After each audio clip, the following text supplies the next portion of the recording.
Hello, testing, testing. 1, 2, 3, testing. Okay.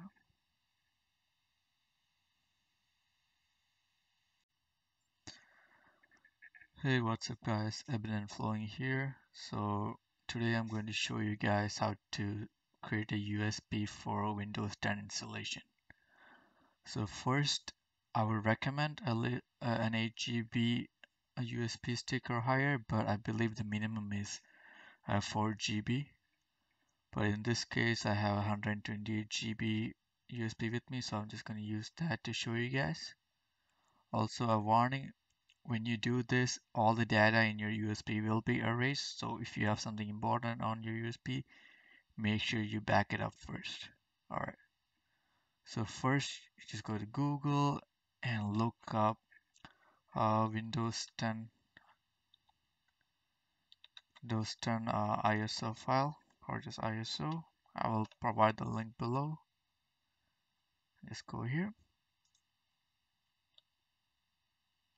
And from here, you're going to use download tool now.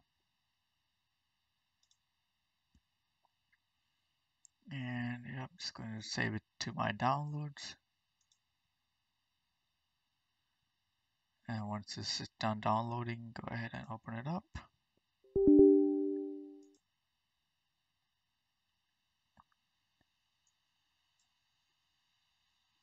Right.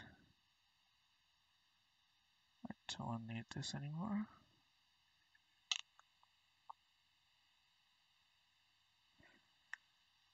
It's going to take a second. Okay, go ahead and hit accept.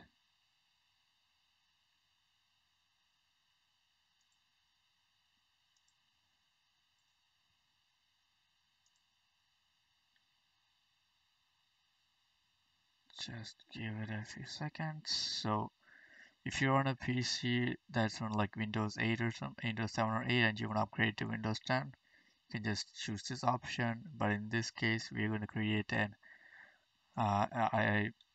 USB installation flash drive to put in Windows 10 on a different computer. So I'm going to go ahead and choose the second option and hit next.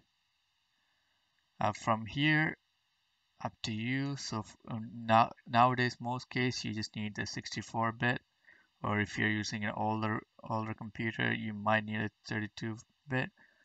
But nowadays, I always just use the 64-bit. But just for this case, I'm going to go ahead and use both, so it's compatible with some older devices as well. And go ahead and hit next. Yep, choose USB flash. Oh, never mind. It says, yep, you had to be at least 8 GB drive. So I guess I was wrong about the 4 GB part. Alright, and go ahead and hit next. And over here, your USB should pop up. So in my case, it is E. I'm going to go ahead and hit that. In your case, depending on how much storage you have in your PC, it might be D or E or F, etc. But go ahead and hit next.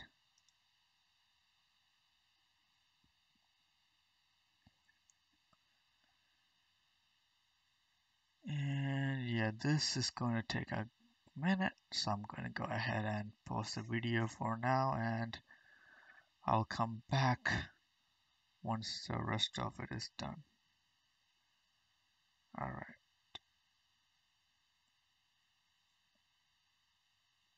Or hold on.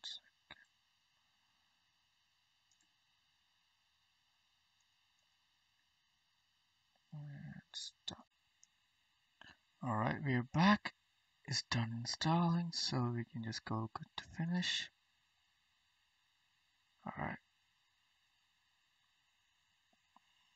Okay, should be ready. Alright, now that I open backup file explorer, I should see this. It should be named est-usb. Your letter might be different, but it should be similar. And you guys should have these files in here.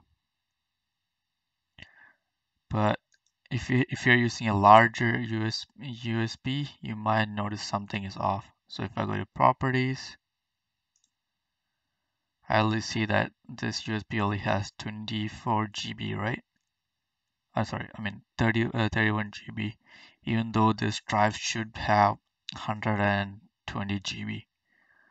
What happened is when the program reformatted our USB, it only took max up to 20, I mean, just 30 GB, and the rest it just left as unallocated. So if you're using a smaller USB, you shouldn't run into this. But if you do run into this with a bigger USB, what you have to do is go to Windows and look up disk, yep, and create and format hard disk partitions. Go ahead and open that up. And from here, give it a second. Just scroll all the way down to the bottom, and you see right here, that's where the rest of our storage went to. We got 85 GB unallocated. Again, if you're using a smaller USB, you shouldn't have to worry about this part. So in order to get the storage back, you gotta right click, new symbol volume. Oh yeah, also by the way, this is the same step you're gonna use when you're setting up a new storage, like a new hard drive or SSD, because a lot of times by default it will show up as unallocated, and the computer might not recognize the storage.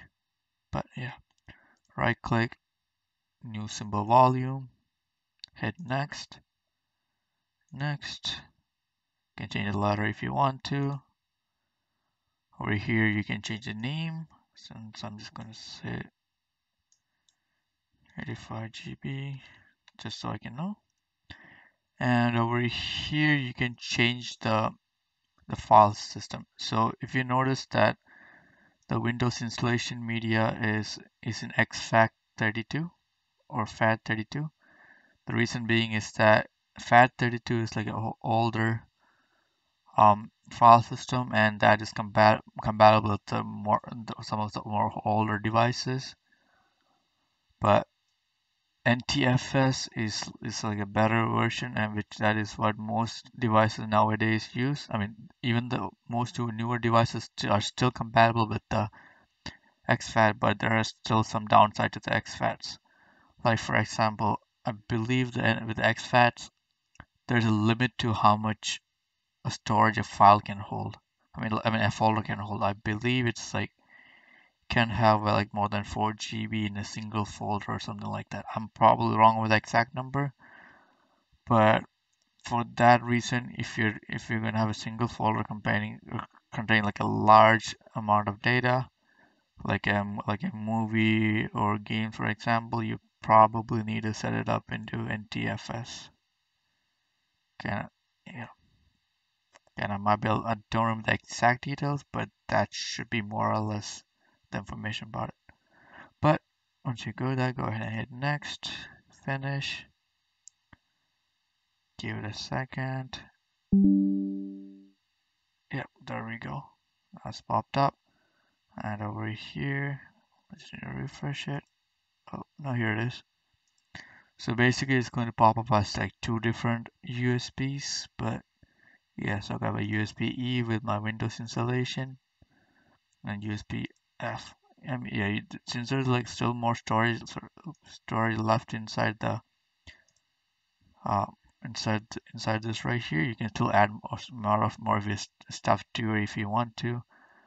It doesn't hurt. It only erases the data the first time you reformat this hard drive. After that, if anytime you install Windows and stuff like that, your information should still be saved. But yeah, right now you have a USB USB with the Windows 10 on it that is ready to go.